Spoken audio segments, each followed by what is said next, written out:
we may need to consider restraints for his safety," the flight attendant warned, raising her voice above the 9-year-old's piercing screams. Thomas Burke's face burned with humiliation as his son thrashed in the first-class seat beside him. Several passengers were filming the meltdown on their phones, annoyance etched on their faces. All Thomas could do was hold his son's flailing arms to prevent him from self-injury, heart hammering in his chest. He was a man accustomed to controlling every outcome with his wealth and influence, but here, mid-flight, he was utterly helpless. To the onlookers in first class, the boy was nothing more than a disruptive problem, and Thomas a father who couldn't control his own child. What they couldn't see, what none of them could have imagined, was that a 12-year-old boy back in economy held the one thing all of Thomas's money couldn't buy, the key to reaching his autistic son. And at this very moment, that boy was about to do something extraordinary to unlock a world of understanding. Before we dive back into this story, please let me know where you're reading from today. If these stories of empathy and growth inspire you, don't forget to like and subscribe so you won't miss the next one. The morning sun glinted off the windows of Gate B7 at LaGuardia Airport as Thomas adjusted his silk tie for the third time in 5 minutes. He stood stiffly near the boarding area, trying to project confidence. On paper, Thomas Burke had every reason to be confident. He was the CEO of a successful Chicago firm and had even been featured on magazine covers. He caught the glint of his platinum wedding band, a reminder of the steady partner he'd lost and the promise he was now struggling to keep on his own. Yet, as he glanced over at his young son, crouched by the window, Thomas felt a tremor of uncertainty under his composed exterior. Mason, 9 years old, sat cross-legged by the glass watching planes. He pressed his hands over his ears even though the terminal was fairly quiet, murmuring the takeoff checklist of an airplane under his breath. His bright blue noise-canceling headphones hung around his neck unused. The soft recitation was how he kept himself calm. "Mason, stay close," Thomas reminded gently. The boy scooted a few feet closer, dragging his little backpack of toys and books along. He looked up, hazel eyes anxious. "Is it time to board?" he asked in a sing-song tone. "Soon, buddy," Thomas assured him with a smile he hoped was calming. "Remember, we're sitting at the front of the plane.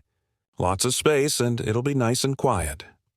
He didn't mention that he had paid for first class specifically to give Mason a buffer from noise and crowds. Mason nodded and turned back to the window, now tapping his fingers in a careful 3-beat pattern on the glass every time a plane took off. Thomas exhaled slowly. Flying was always a gamble with Mason, but he had planned as much as he could. A morning flight, Mason did best earlier in the day, first-class seats and a carry-on packed with Mason's favorite snacks, fidget toys, and his tablet loaded with videos. He'd learned the hard way that leaving Mason behind during long trips wasn't an option. After one especially difficult separation, he'd promised never to leave his son behind if he could help it. Still, Thomas's stomach tightened with worry over the variables he couldn't control. Now, pre-boarding families with young children and any passengers needing a little extra time, the gate agent announced. Thomas immediately took Mason's hand and headed to the doorway. As they passed through, Thomas noticed a slim boy about 12, standing with another agent. The boy clutched a boarding pass and wore an unaccompanied minor tag around his neck.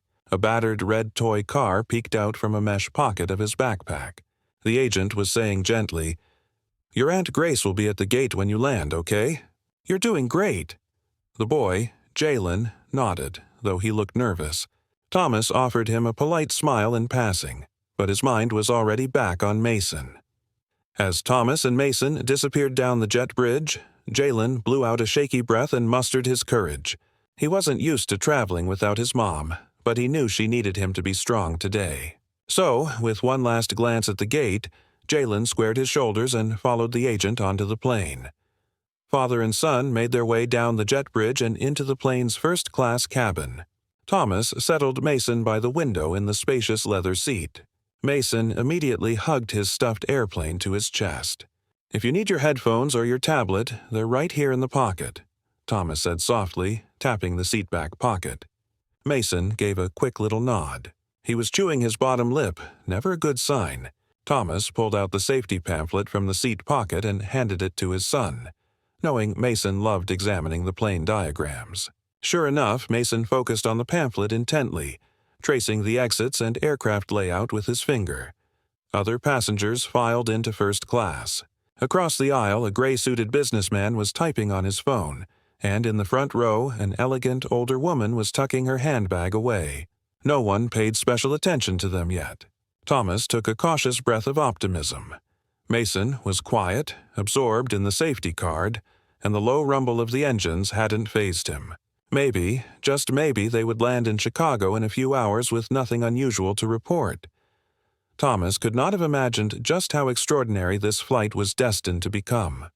The flight took off smoothly, and for the first few minutes Thomas allowed himself to breathe easier. Mason remained pressed back in his seat, eyes glued to the safety information card as the plane climbed. But as the pressure in the cabin changed, Mason's comfort abruptly shattered. He let out a sudden whimper and clapped his hands over his ears. Thomas turned to his son, concern spiking. "Pop your ears like we practiced, buddy," he urged softly, demonstrating an exaggerated yawn. Now Mason's face crumpled in pain and confusion. "It hurts," Mason cried out, squirming in his seat. His voice was much louder than he likely intended, and a few heads in first class turned toward them. Thomas forced a calming smile, though panic was blooming in his chest. He gently placed a hand on Mason's shoulder. I know. Here, try a sip of water." He fumbled for the water bottle he'd stowed, but Mason was beyond following directions. The boy's whimper turned into a wail. Thomas's eyes darted around. A flight attendant was already approaching, concern on her face. Mason began to yank at the airplane seatbelt across his lap, desperate to free himself from the seat. "No, stay seated, sweetheart," the flight attendant soothed, kneeling beside him. She looked at Thomas. "Is he okay? Does he need something?" "He has autism," Thomas explained in a hushed rush, trying to steady his voice. "The pressure is hurting his ears. I think he's panicking."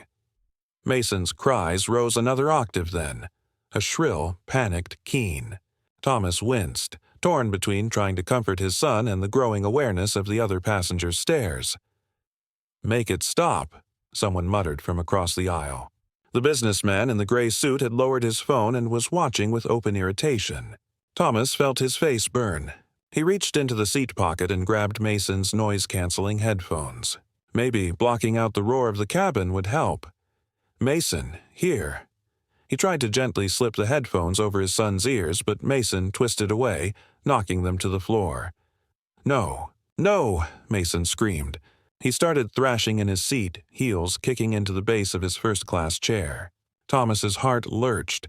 This was heading into a full meltdown. He instinctively wrapped his arms around his son from the side, trying to keep Mason from flailing into something hard. At that, a sharp voice spoke up behind them. "Get control of your kid," an older man snapped. "This is first class, not a daycare."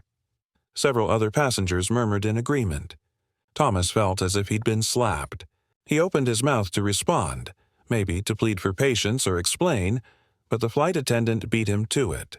She stood up and faced the cabin, hands raised for calm. "Ladies and gentlemen," she said with forced patience, "we have a young passenger with a medical condition. We ask for your understanding." A few people looked embarrassed and turned away, but not the man behind Thomas. "Understanding?" he barked.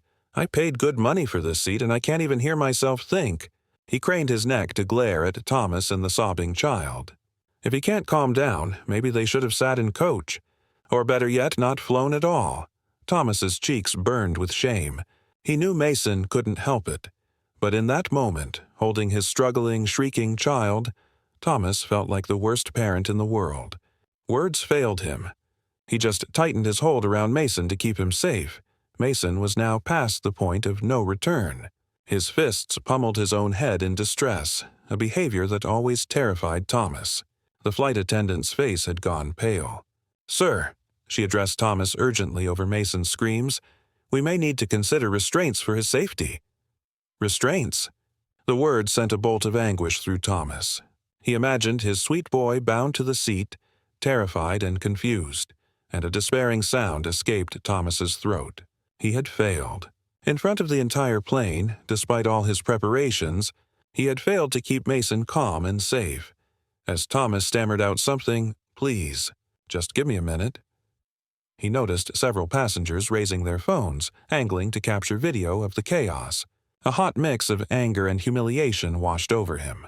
He wanted to shout at them to stop, that his son was not a spectacle, but he could barely hear his own thoughts above Mason's shrieks. Meanwhile, just beyond the drawn curtain separating first class from the rest of the plane, 12-year-old Jalen Parker sat rigid in seat 12A of economy, earbuds dangling around his neck. He had removed them the moment he heard a child's cries echoing from the front. At first, Jalen thought it might be a baby, but the longer he listened, the more clearly he recognized the high-pitched, panicked tone. He had heard cries like that before. Jalen's stomach dropped as he realized the little boy in first class, Mason, was indeed autistic and in the middle of a meltdown. He peered down the aisle toward the first-class curtain, which fluttered slightly with the commotion. He couldn't see anything except a flight attendant's back and a few concerned faces in the adjacent rows of economy, but he could hear the distress clear as day. Beside him, an elderly woman glanced toward the noise and shook her head, muttering something about parents not controlling their kids. Jalen's stomach churned. He thought of his little cousin Miles, who was also autistic and prone to meltdowns when overwhelmed. People who didn't understand always made comments like that. They had no idea that Miles wasn't being bad. He was in pain or afraid. Just like Jalen was certain, Mason was right now. His mother's voice echoed in his mind. If you see someone struggling and you know how to help, you help. But up there was a fancy first-class cabin filled with rich passengers who probably wouldn't want a kid like him barging in.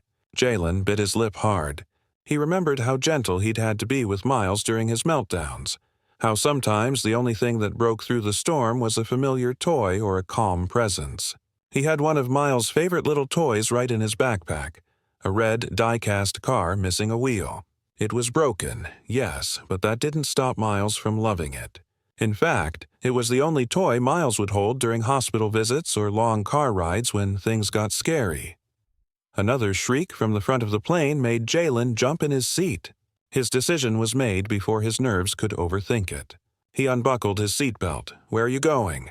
hissed the older woman seated beside him, eyes wide as he abruptly stood up. Jalen's knees wobbled. He clutched the little broken toy car in one hand so tightly it left an imprint on his palm. I think I can help him," he whispered, voice trembling but resolved. Without waiting for any more objections, Jalen stepped into the aisle and headed toward the curtain and the chaos beyond, heart thudding with every brave step. A hush fell over the front cabin as Jalen slipped through the blue curtain. The flight attendant, who had been poised to fetch restraints, paused, startled to see a lone economy-class kid standing there clutching a small red toy car. Thomas stared in confusion for a split second. Who was this child? He looked no older than 12, yet he moved with a steady purpose that momentarily left Thomas speechless. Jalen didn't wait for permission. He dropped to one knee in the aisle beside Mason's seat, carefully keeping a bit of distance so he wouldn't startle the panicked boy. Mason was thrashing and sobbing, his face blotchy red and wet with tears. Jalen's own heart was pounding, but he forced himself to stay calm, just like he would with Miles during one of his episodes. Slowly, Jalen extended his hand and rolled the toy car gently along the edge of Mason's tray table. The little car's lone working wheel made a soft whir as it went. Mason's flailing slowed, his attention snagging on the movement in his peripheral vision. "Look," Jalen said, barely above a whisper. He sent the toy car rolling a second time, drawing a slightly curved path on the table. Mason's cries dropped to a whimper. One of his hands released its grip on his hair and inched toward the toy. Encouraged, Jalen gently placed the little red car into Mason's open palm. For a moment, Mason just looked at it through tear-blurred eyes. Jalen exhaled slowly, hardly daring to believe this was working. The boy seemed confused by the new object in his hand, but simply focusing on it was already interrupting his spiral of distress. The first-class cabin was utterly silent now, all eyes on the scene. Several passengers who had been filming lowered their phones, their annoyed frowns melting into looks of astonishment. No one had expected that the solution would come in the form of a brave boy from Coach. Thomas loosened his protective hold on his son as he felt the fight begin to ebb out of Mason's body. Mason sniffled hard, turning the toy over in his hand to inspect it. The car was missing a wheel and its paint was chipped from years of love. But none of that mattered to Mason. He slowly traced the car's roof with one trembling finger, fixating on this new source of sensory input. A hiccuping breath escaped Mason. His previously rigid body went limp with exhaustion against his father's chest. Thomas realized he'd been holding his own breath and let it out in a shudder, a hot prickling of tears gathering in his eyes as the reality set in. Mason was calming. The worst had passed now that Jalen had somehow reached him where no one else could. "Oh my," the elegant older woman in the front row murmured, breaking the silence, her eyes glistening with emotion. She pressed a hand to her heart. "Is he all right now?" Thomas nodded weakly, hardly trusting his voice yet. He loosened the seatbelt that had become tangled around Mason in the struggle and settled his son back into the seat properly. Mason curled into his father's side, exhausted, one hand still clutching that red toy car like a lifeline. His eyes were puffy and dazed, but they stayed downcast on the little car, not roaming wildly in overwhelm anymore.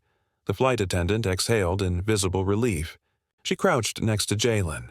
"Young man," she said softly, "I don't know how you did that, but thank you." Jalen gave a small, shy nod.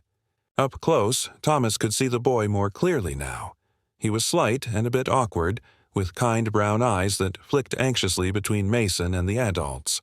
He wore jeans and a superhero t-shirt under a too-big hoodie, and his sneakers were scuffed with mileage. This was the same boy from the gate, the one flying alone. "I remember you," Thomas managed, finding his voice at last. "Jalen, right? From the boarding line." Jalen looked at Thomas in surprise and then recognition. "Yes, sir," he said politely. His gaze dropped quickly as if unsure how much eye contact was okay. Thomas realized he was still gripping Mason with one arm. He relaxed a little and stroked his son's hair, feeling damp sweat at the nape of Mason's neck. "Jalen, Thomas's throat tightened, emotion threatening to choke off the words. He swallowed and tried again. "Thank you. I don't know what you did exactly or how, but thank you." It was all he could say. For once, the eloquent millionaire was at a loss for words. In 9 years of caring for his son, he had never witnessed someone reach Mason so swiftly, so gently. Mason shifted slightly and gazed up at Jalen through tear-stained eyelashes. He didn't speak, but he opened his fingers to show the broken toy car resting on his palm. Jalen offered him a tentative smile. "That car is pretty cool, huh?" he said gently. Mason blinked, then gave the tiniest nod.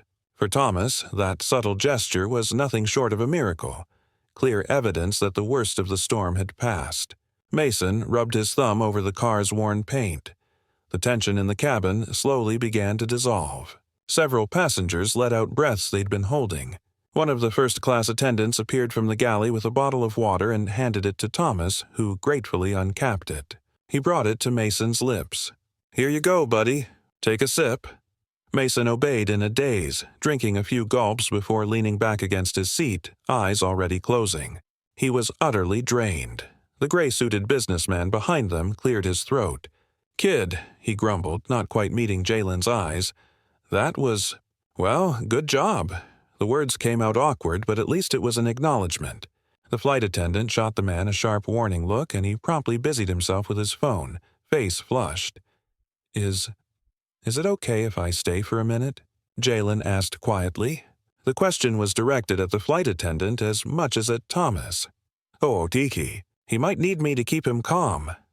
"Of course," Thomas answered immediately, even as the flight attendant nodded. "Please." "By all means." First class or not, Thomas would have given up every last perk of his ticket in that moment to ensure Jalen could remain by his son's side. The boy had done more for Mason in 5 minutes than all of Thomas's money and preparation had in the last hour. The flight attendant quickly found an empty seat in their row and gestured for Jalen to sit. Thomas helped clear away Mason's backpack to make room. The crisis had passed, but a profound shift had occurred in its wake. Thomas felt almost dizzy with relief as he sank into his seat next to Mason and his newfound young friend. "You have a real gift," Thomas said to Jalen quietly after taking his own long sip of water. "You just did something like magic." Jalen shook his head, ducking his eyes. "It's not magic. I just knew what he needed," he replied. "My cousin is like him. Sometimes a little toy or a song is the only thing that gets through." A small smile tugged at the corner of Thomas's mouth. A cousin, that explained a lot. It struck him then. This boy, who likely had far fewer resources and support than Thomas and Mason did, possessed an understanding that Thomas sorely lacked. The realization was humbling and inspiring. At that moment, Mason let out a soft sigh. His head lolled against Thomas's arm, eyes fully closed now. He had cried himself to sleep, the toy car still clutched tightly in his little hand. Thomas could feel the residual tremors in his son's limbs, even in sleep. Instinctively, he reached down to adjust the soft airline blanket over Mason. As he did, he caught sight of Jalen watching them with an unreadable expression, a mix of sadness and relief and something else. Longing, maybe. Thomas gently brushed a damp curl off Mason's forehead. "He's out cold," he murmured. Then he looked directly at Jalen. "You must think I'm terrible at this." "What?" Jalen's eyes widened in surprise. "No, sir. It's really hard sometimes. My aunt, my cousin's mom, she struggles too when Miles has a meltdown." "You were trying your best." Thomas gave a small, hollow laugh. "My best?" "Right." He glanced down at Mason's tear-streaked face. "I've tried my best for 9 years, and I still can't reach him the way I want to." He hadn't meant to spill that confession, certainly not to a child, but something about Jalen's sincere gaze made him feel safe admitting it. Jalen didn't hesitate. "Maybe you're reaching him in ways you don't see yet," he offered. "And it doesn't hurt to have a friend who understands either." He gave a shy half-smile and gestured to the toy car in Mason's sleeping hand. "Sometimes it just takes a different approach. Friend." The word lingered in Thomas's mind as he looked at this boy who had saved his son's day. A friend? Was that what Mason needed most? Possibly so. Thomas felt a sting of tears in his own eyes and blinked them back. He reached out and gently squeezed Jalen's shoulder. "Well, you certainly understand him," he said. "And I hope you know you've just made a friend for life. 2 of them, actually." Jalen ducked his head again, clearly bashful under the praise. Thomas realized the boy might not hear words of gratitude and admiration often enough. Before he could say more, the flight attendant returned with a new item, a first-class hot towel, steamed warm. She handed it to Thomas. "For your son's face," she whispered with a kind smile. Thomas mouthed thank you and tenderly wiped the tear streaks and sweat from Mason's cheeks and brow. As Thomas cleaned his sleeping child up, the flight attendant turned to Jalen. "We've got a couple empty seats up here," she said in a low voice. "Why don't you take this one next to them for the rest of the flight? I'll bring you something to drink." Her tone made it clear she wasn't asking permission from anyone. Jalen glanced at Thomas as if to double-check it was okay. Thomas gave a vigorous nod. "Please do," he said. "I'd feel much better with you nearby, in case he wakes up upset again." In truth, Thomas also wanted the chance to speak more with this young man who had appeared out of nowhere like a guardian angel. Jalen carefully eased into the plush seat beside Mason's. The seat had been occupied by Mason's backpack until now, but Thomas swiftly moved the bag to the floor to make space. As Jalen sat down, the businessman across the aisle, perhaps feeling guilty now, offered a polite nod. The elegant woman in the front row gave Jalen a warm, teary smile, mouthing, "Thank you." Jalen, shifting awkwardly in the unfamiliar luxury of the big seat, managed a polite smile back before focusing his attention on Mason once more. The crisis was over, but a profound change had come in its aftermath. For the remainder of the flight, as Mason slept soundly, Thomas sat beside him and his newfound friend Jalen, contemplating how a broken little toy and a compassionate stranger had just accomplished a miracle at 30,000 feet, and how far the ripples of this mid-air miracle would extend beyond this flight. Half an hour later, Flight 112 touched down in Chicago. As the plane taxied to the gate, Thomas gently roused Mason, who had slept soundly through the last part of the flight. Mason stirred, clutching Jalen's red toy car against his chest like a treasured stuffed animal. When he realized the plane was on the ground, he looked up at his father with groggy relief. They had made it. The moment the seatbelt sign blinked off, passengers began standing to collect their bags. But in the first-class cabin, an unspoken camaraderie lingered. Several people hung back, letting Thomas, Mason, and Jalen exit first. Thomas kept a protective hand on his son's shoulder as they stepped into the aisle, with Jalen right behind them. Mason, still waking up, immediately reached for Jalen's hand when he saw him. Even half asleep, he wasn't ready to let his new friend go just yet. They emerged from the jet bridge into the bustling gate area of O'Hare International Airport. Almost immediately, a woman's excited voice rang out, "There's my baby!" A tall woman with warm brown skin and kind eyes stood nearby, holding a poster board sign decorated with glitter that read, "Jalen" in large letters. Jalen's face lit up at the sight of her, though he hesitated for just a split second, perhaps embarrassed to be called baby in front of his new friends. Then he let go of Mason's hand and rushed into his aunt's open arms. "Aunt Grace!" he exclaimed as she wrapped him in a tight hug. She laughed in relief. "Oh, thank God. I've been tracking the flight. I was so worried, but you did it." She pulled back and held him by the shoulders, eyes scanning to make sure he was truly okay. Thomas noticed the woman discreetly wipe a tear from her cheek as she smiled at her nephew. Clearing his throat politely, Thomas stepped forward with Mason at his side. Jalen quickly remembered his manners. "Aunt Grace, these are my friends from the plane," he said, gesturing. "This is Mr. Burke and this is Mason. They helped me." Grace's eyes widened as she took in Thomas's tailored suit and the first-class cabin tag still looped to their carry-on bags. She seemed momentarily at a loss. "Thank you for looking after my nephew," she said formally, extending her hand to Thomas. It was the tone of a proud woman determined not to show vulnerability. Thomas shook her hand gently. "Actually, ma'am, it's more accurate to say he looked after us," he replied with a humble smile. Mason nodded vigorously. "Jalen helped me when I was scared," he piped up in his high, earnest voice. "He has a cousin kind of like me." Recognition dawned in Grace's eyes. "You're like my Miles, aren't you?" she said softly to Mason, her expression immediately tender. "Well, then you're extra special, aren't you?" Mason wasn't entirely sure how to respond to that, but he smiled shyly and edged a bit closer to Thomas. Grace turned back to Thomas, her posture still cordial, but now with obvious gratitude shining through. "I don't know what happened on that flight," she admitted, "but when I got a text from the airline staff that Jalen was sitting in first class with some kind passengers," her voice caught, "I knew someone must have shown him great kindness." "Your nephew is an incredible young man," Thomas said. He rested a hand on Jalen's shoulder, and he felt the boy straighten with pride under his touch. "I've never seen anything like what he did for my son. You should be very proud of him. I know I am, and I only met him a few hours ago." Grace looked between Jalen and Mason, and Thomas sensed the questions in her eyes, but also a deep pride. "I am proud," she said, hugging Jalen in a sidelong embrace. "He's always had a gift with children. Miles, my son, is autistic like Mason, and sometimes I think Jalen understands him better than any of us do." "It's not a gift," Jalen mumbled, ducking his head as his ears turned pink. "I just remember what it's like to feel different." Before Thomas could respond, a familiar voice spoke from behind them. "Excuse me, I'm sorry I couldn't help overhearing."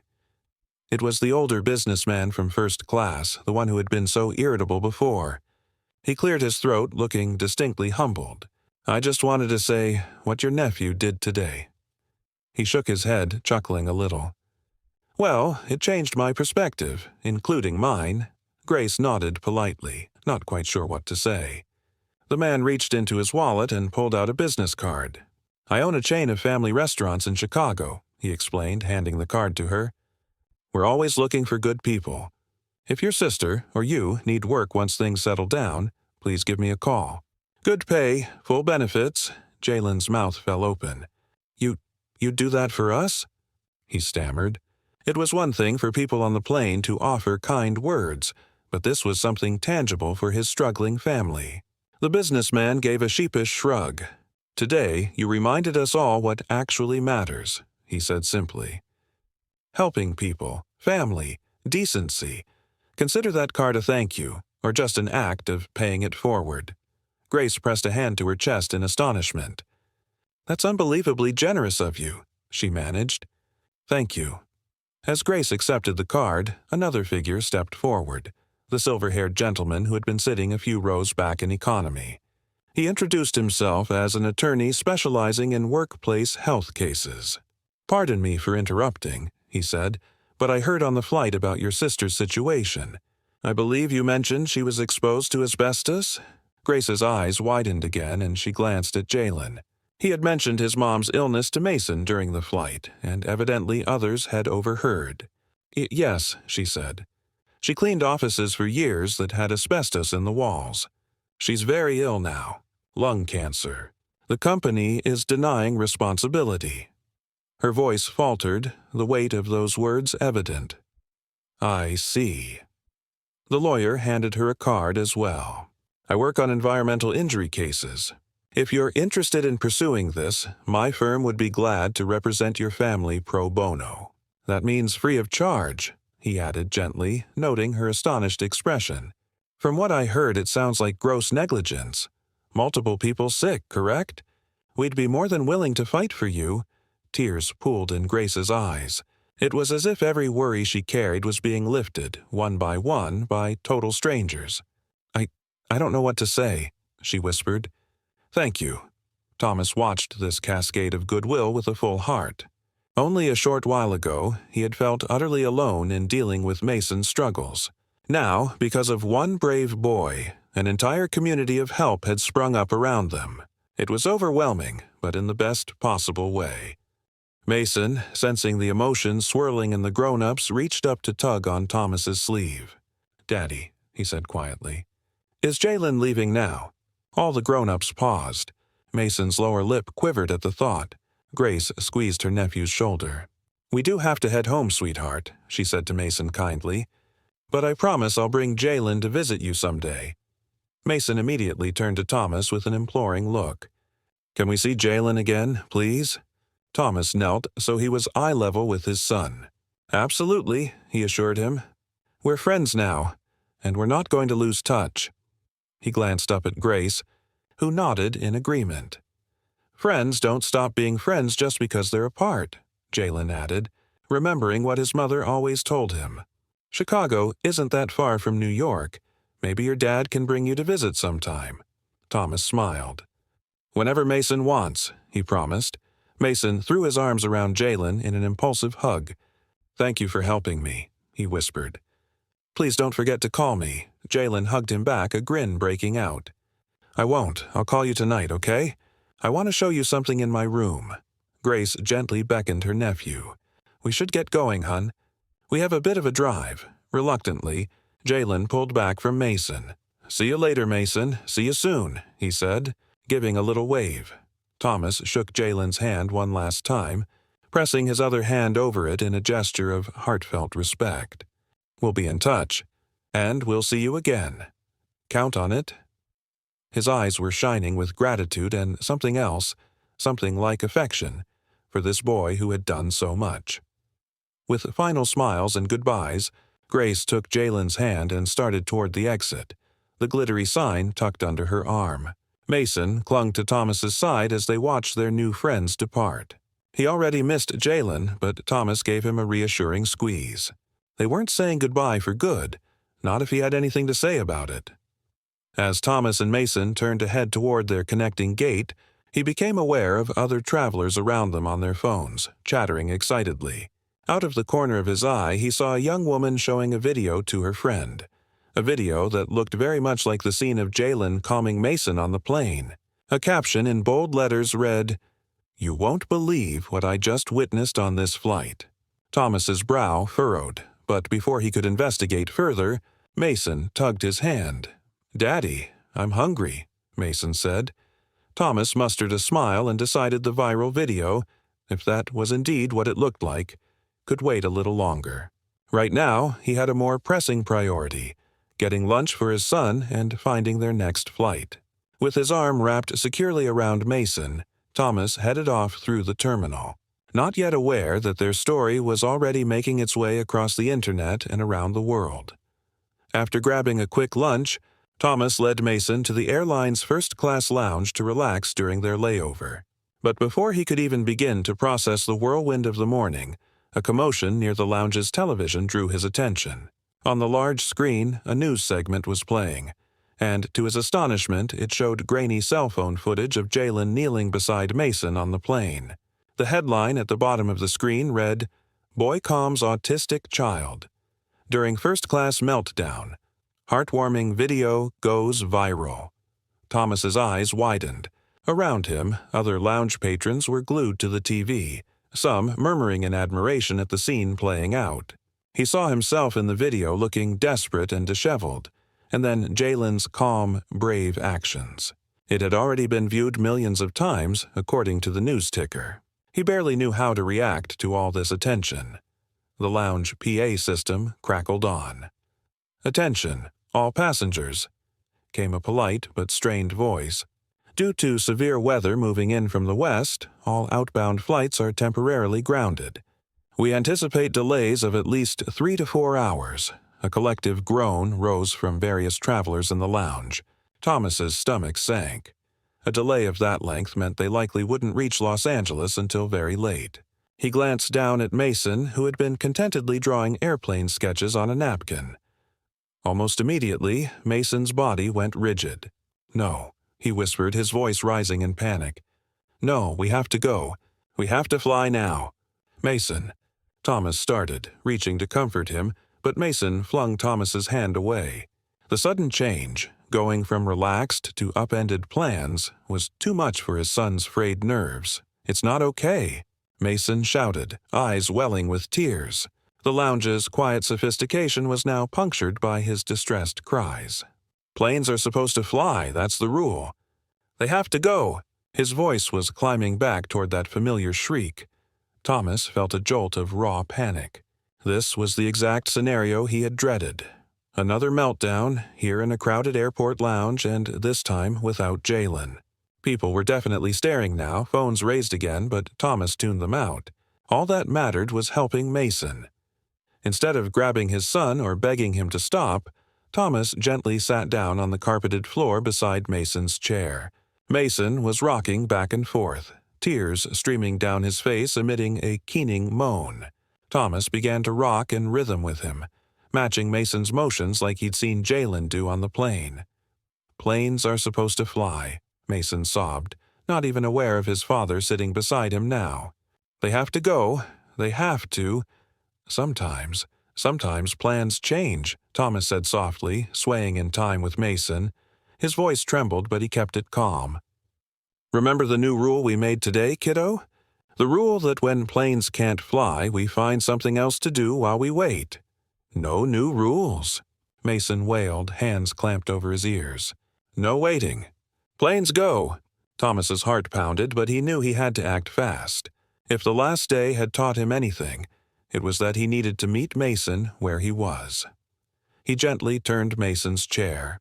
"Buddy, look," he whispered, nodding toward the struggling family that had entered the lounge moments before. Another little boy about Mason's age was in the throes of a meltdown, his frantic parents struggling to calm him. Mason's rocking slowed just a fraction as he peeked through his fingers across the lounge. His tearful eyes landed on the other child, who was crying and flailing in his seat. "He's scared," Mason managed to hiccup, observing the boy's distressed movements with the empathy that only someone who felt the same could have. "Yeah," Thomas said softly. "He is. He's scared, just like you are right now." Mason's breathing hitched, then steadied just enough for him to whisper, "He's like me." "Yes," Thomas said, keeping his voice gentle. "He's like you, and you know what to do, don't you?" Without another word, Mason slid off the lounge chair and onto the floor, just as Jalen had done for him. Thomas rose to his knees, heart thumping in wonder as he watched his son shuffle slowly toward the crying boy and his astonished parents. Mason approached the other frightened boy much the same way Jalen had approached him. He lowered himself to the floor, making sure to stay in the child's line of sight without startling him. Gently, Mason rolled the red toy car forward across the carpet. The crying boy's bleary eyes noticed the bright little car rolling in front of him.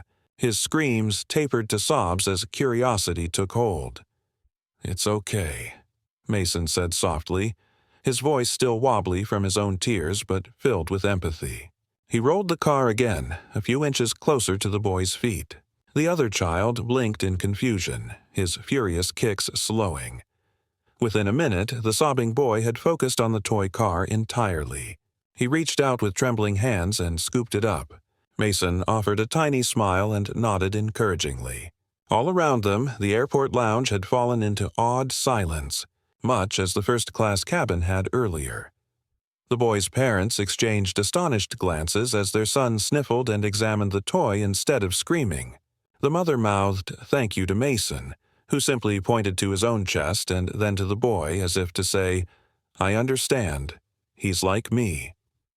A few people in the lounge actually broke into quiet applause. One of the flight attendants from their earlier flight was standing nearby, tears in her eyes as she watched Mason calmly console the other child.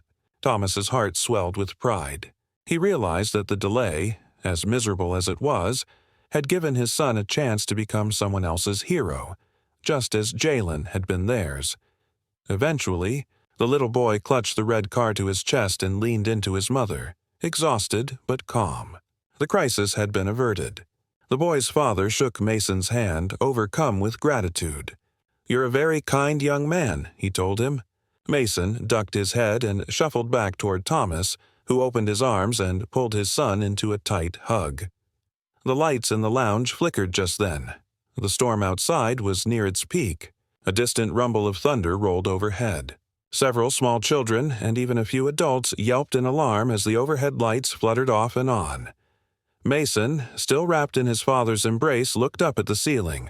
In that moment, he remembered how scary things like that used to feel, and how his mom had always told him stories to make them less frightening. He wriggled out of Thomas's arms and climbed onto the nearest chair. "It's okay," he called out, his clear young voice cutting through the worried murmurs. The entire lounge turned to listen. "The lights are just playing," Mason announced, flipping the light on Thomas's phone on and off rapidly. "See, like a game. They're just playing because of the storm." A ripple of laughter traveled through the crowd. Parents visibly relaxed, some even repeating Mason's explanation to their frightened toddlers. The tense atmosphere in the lounge eased, the panic diffused by a child's simple, matter-of-fact wisdom. Thomas watched, amazed not for the first time that day, at how much his little boy had grown in courage and compassion in such a short span. Soon after, an airline staff member informed everyone that all flights for the evening were being canceled due to the weather, and that accommodations would be provided.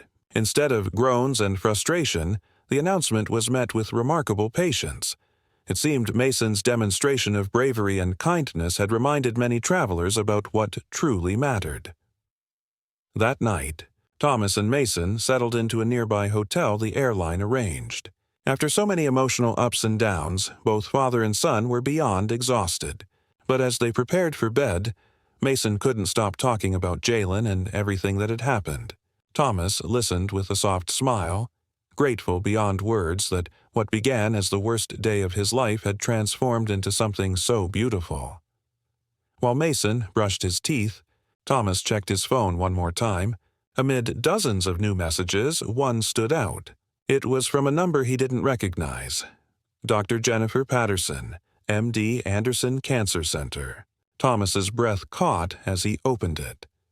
"Mr. Burke," the text read, "I saw the story about the boy who helped your son. I understand his mother is ill. I'm an oncologist at M.D. Anderson, and I would be honored to offer my services for her treatment, free of charge. Sometimes we all need someone to meet us where we are. Let me know how I can help." Thomas sank onto the edge of the hotel bed, tears filling his eyes for the second time that day. He thought of Grace and Jalen and Diana, a family who had struggled so hard alone. Now help was reaching out from hundreds of miles away, all because of a single act of compassion that had snowballed into something extraordinary. He pressed a hand over his mouth and closed his eyes, whispering a thank you to no one in particular and everyone at once. When Mason came out of the bathroom in his spaceship-patterned pajamas, Thomas gently pulled him into a hug. "I'm so proud of you," he murmured into his son's hair. "So incredibly proud." "I helped," Mason said, sleepily but with a note of pride as he climbed into the big hotel bed. "Just like Jalen helped me." "You sure did." Thomas stroked Mason's hair as his son yawned. "Get some rest, kiddo. Tomorrow's a big day. We finally go home." As he watched Mason drift off within minutes, clutching that red toy car in his hand even in sleep, Thomas knew that home would never be the same after this journey, and neither would they. He felt his wife and Sarah's presence then, not as an ache but as a gentle warmth of approval. She had always known their boy was perfect as he was. It had just taken an unlikely angel with a broken toy car to teach Thomas the same truth. By morning, the storm had passed. Under clear skies, Thomas and Mason finally boarded their rescheduled flight home to Los Angeles. Mason spent the journey eagerly chatting about all he wanted to tell his mom, from the new friend he'd made to the boy he'd helped. Thomas listened with a full heart, offering the occasional comment but mostly just marveling at how far they both had come in one day. The flight itself was blissfully uneventful, and a few hours later they touched down at LAX. Stepping into the arrivals terminal, Thomas was surprised to see a crowd gathered just beyond security. A cluster of reporters with cameras and microphones stood alongside curious onlookers. In front, a woman in a smart blazer was addressing a camera. "Expected to land any minute now here in Los Angeles. The whole world has been touched by this story, and we're hoping to catch a word with the family at the center of it." Thomas's first instinct was to shield Mason and find a side exit. He had never courted media attention, quite the opposite. But before he could change course, Mason tugged on his hand. "It's okay, Daddy," he said quietly, looking up at his father with calm eyes. "They just want to hear about Jalen." Thomas stopped in his tracks. Mason's words were simple, but they held a truth Thomas needed to hear. These people weren't here to pry maliciously. They were here because they cared, because they had been moved by compassion. He took a steadying breath. "All right," he murmured to his son. "Let's go talk to them." Almost immediately, the reporters spotted Mason's recognizable face, and Thomas's, and a flurry of camera flashes went off. "Mr. Burke! Mason, over here!" Voices overlapped as the journalists hurried forward, though they kept a respectful distance. Thomas held Mason's hand and offered a courteous smile. "We can answer a few questions," he said. Mason stood close to his side but appeared more curious than afraid of the sudden attention. "Mr. Burke," one reporter began, leaning forward with a microphone, "the video of what happened on your flight has touched millions of people. Can you tell us what was going through your mind during that incident?" Thomas cleared his throat. "Honestly, I was terrified," he said plainly. "I thought I was watching my son suffer and there was nothing I could do. But then a young man, a 12-year-old named Jalen, stepped in and did something truly miraculous. He showed me and everyone else that sometimes what a situation really needs isn't money or status or power. It's understanding and kindness." He glanced down at Mason, giving his shoulder a gentle squeeze. "That boy, Jalen, saw my son not as a problem but as a person. He met Mason exactly where he was and helped him in a way none of us could. It changed my life." The cameras flashed again and the reporter nodded, scribbling notes. Another journalist spoke up. "Thomas, you're a very successful man, a CEO. What have you learned from this experience as a father or even just as a person?" Thomas didn't even need to pause to think. "I've learned that wealth and success don't hold a candle to connection," he replied earnestly. "For years I tried to mold my son to fit the world when I should have been helping the world fit him. Thanks to a compassionate boy and a series of incredible moments, I finally understand that. If I could give advice to any parent, or anyone, really, it would be to truly listen and meet others where they are, especially when they're different. People, especially children like my Mason, are always communicating, even if it's not with words. We just have to learn their language. Mason pressed against his father's side, beaming up at him. A reporter crouched down to address the boy. "Mason," she asked gently, "how do you feel about everything that happened? You made a new friend, didn't you?" Mason nodded enthusiastically. "Jalen is my friend," he said. His voice was soft but clear enough for the microphones to pick up. "Friends are forever, even if they live far away. I'm going to video call him all the time." The reporters laughed lightly at Mason's cheerful declaration, and a few visibly wiped away tears. The story of this unlikely friendship had clearly struck a chord with them as much as it had with Thomas. Another reporter called out, "Do you think this experience will change anything for you going forward?" Thomas exchanged a glance with Mason, then looked back at the sea of expectant faces. "It's changed everything," he said simply. "I'm not the same man I was yesterday, and I don't intend to live the same way I did before. My priorities have completely shifted." After a few more questions, mostly asking after Jalen's well-being and his mother's condition, which Thomas politely answered with what little he knew, he gently wrapped up the impromptu press conference. "Thank you all for your support," he said sincerely. "It means the world to us, but if you'll excuse me, I've got to get this little guy home." He ruffled Mason's hair, prompting an affectionate grin from his son. The crowd of media and onlookers parted with smiles and even a smattering of applause as Thomas and Mason made their way toward the exit. Mason gave a shy wave to the cameras as they left, and Thomas felt nothing but pride. Outside, his company's driver was waiting by the curb with the car. As they buckled into the back seat, Thomas's phone buzzed with a new text from his assistant. "Sir, the board is concerned that you missed the Tokyo client meeting. Urgent, please advise." Normally, such a message would have tied Thomas's stomach in knots. Today, he found that he almost didn't care. He powered off his phone and exhaled. "Change of plans, Mark," he said to the driver, meeting the man's eyes in the rearview mirror. "Instead of going straight home, could you take us by the office?" The driver raised his eyebrows slightly. It was a Saturday morning, after all, but he nodded. "Of course, Mr. Burke." Mason looked up at his father quizzically. "Why are we going to your office, Daddy?" Thomas smiled gently and put an arm around Mason's shoulders. "Because," he said, "there's something important I need to take care of. Something I should have done a long time ago." As the car pulled away from the curb, Thomas gazed out at the Los Angeles skyline. Everything looked the same as it always had.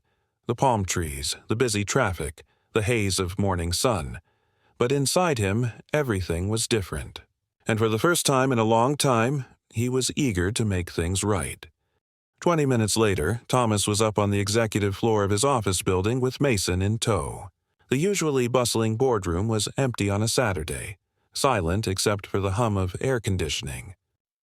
Thomas sat Mason at the head of the long conference table, the seat reserved for the CEO, and then pulled up a chair beside him instead of at his usual spot.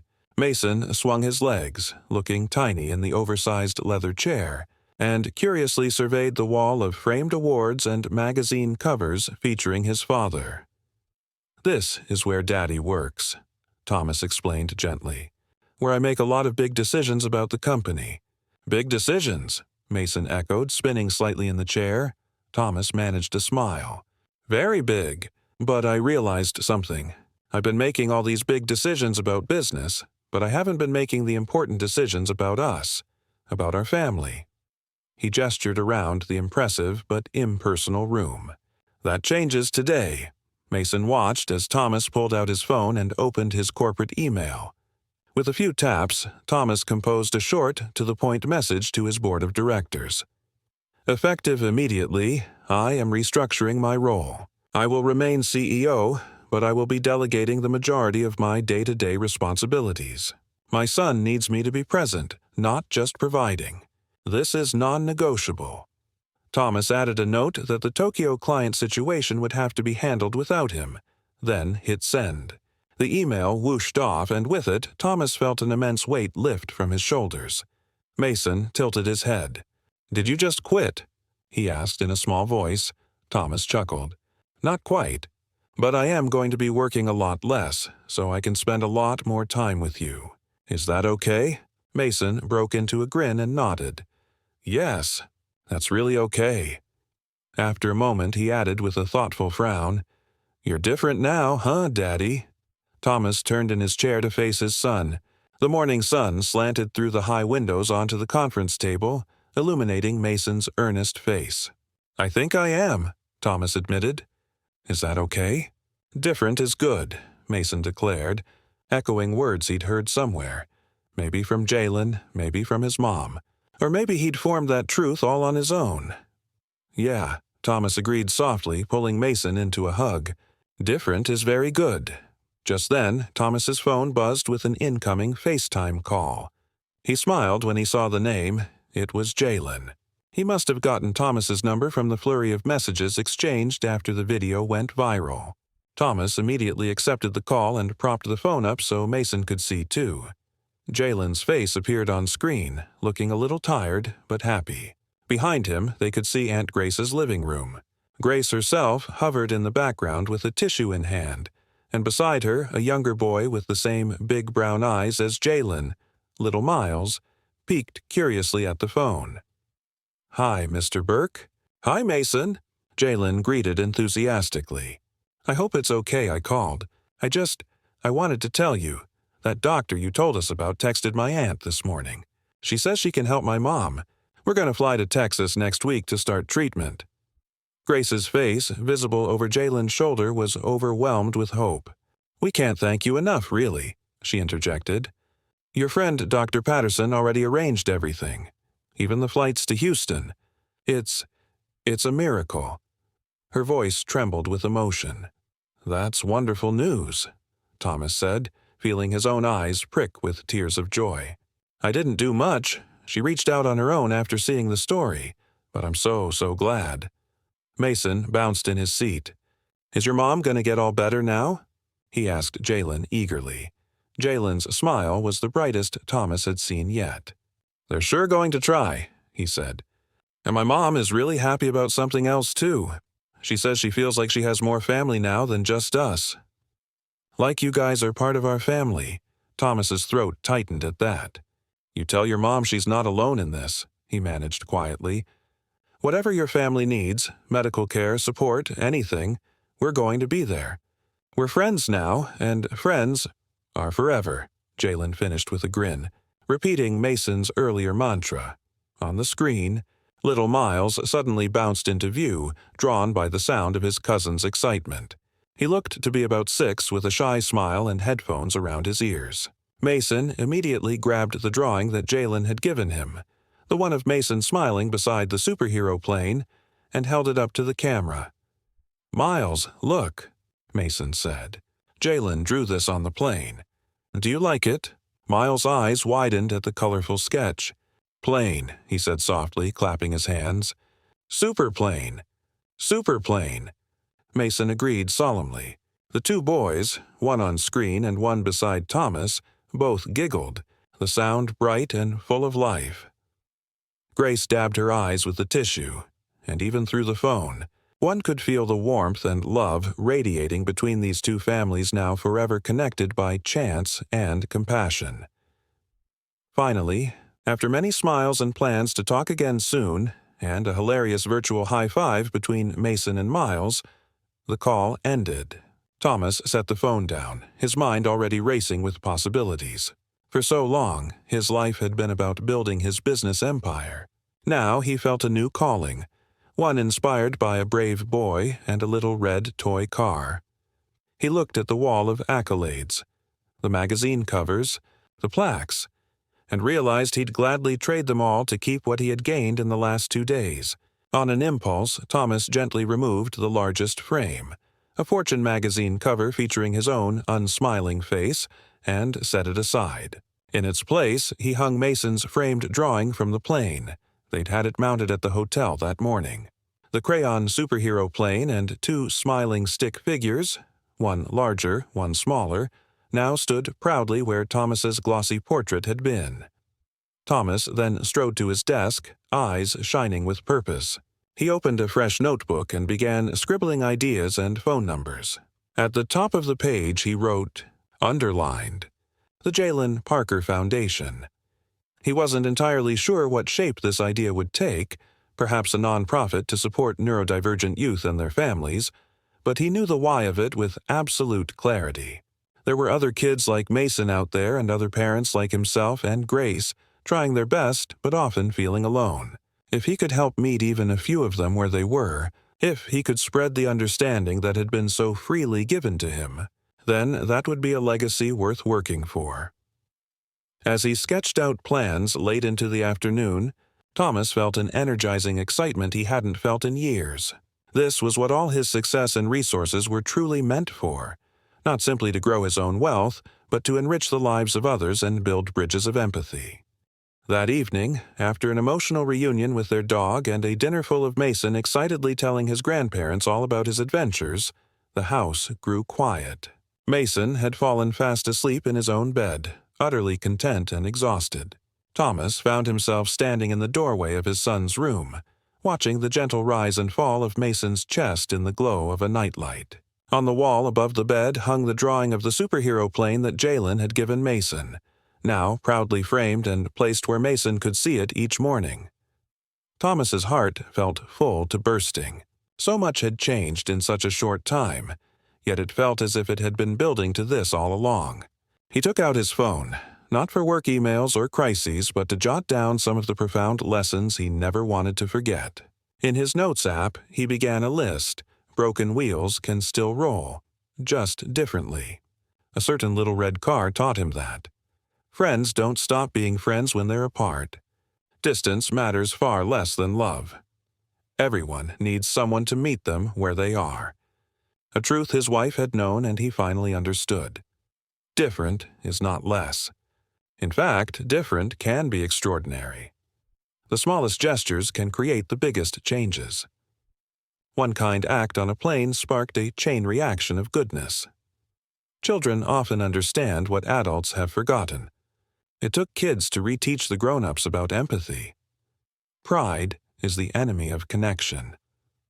Admitting fear and asking for help open the door to real progress. Vulnerability is not weakness. It is human, and it forges understanding. True wealth is measured in relationships, not dollars. He'd trade every bonus for the bonds formed on this trip. It's never too late to learn, or to change. Yesterday, he hadn't known any of this. Today, it was all he knew. Thomas set his phone aside, the list of truths safely saved. He suspected he would add to it in the coming days, especially once the Jalen Parker Foundation got underway. But for now, it captured the heart of this experience. On his home office desk, he had placed the little red toy car with the broken wheel, a keepsake of the miracle he'd witnessed.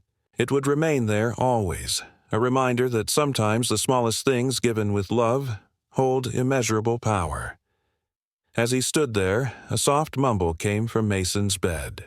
Thomas stepped closer and realized Mason was half talking in his sleep. "Call Jalen tomorrow," his son murmured drowsily. "'Cause that's what friends do." Thomas felt a warm tear slip down his cheek, but he smiled. For the first time since his wife Sarah had passed, he felt her presence not as an absence, but as a gentle approval. She had always known their boy was perfect as he was, different, not less, and she had tried to tell Thomas that truth. It had just taken an unlikely angel with a broken toy car to finally make it sink in. Quietly, Thomas knelt and pressed a kiss to Mason's forehead. "Good night, my perfect boy," he whispered. "Not perfect," Mason corrected in a tiny, matter-of-fact voice, barely awake. "Just me. That's enough." "More than enough," Thomas agreed softly, brushing a curl off Mason's brow. He stayed a moment longer, simply listening to Mason's steady breathing and reflecting on the extraordinary chain of events that began on that plane. In the morning, they would video call Jalen and Miles as promised, and Thomas would start turning his foundation plans into reality. But tonight, he simply watched his son sleep, feeling more grateful than he ever had in his life. The drawing of the superhero plane stood guard on the wall, a symbol of unlikely heroes and new beginnings. In the quiet of that room, Thomas understood that the story which began with chaos and fear had become a testament to the power of empathy and human connection. Sometimes the most precious gifts come from those who have the least to give, and that true wealth isn't measured in dollars, but in the bridges we build between each other's worlds. With a final grateful look at his sleeping son, the bravest little hero he knew, Thomas Burke stepped out of the doorway and into the dawn of a new chapter, forever changed and ready to spread the light that had been given to him.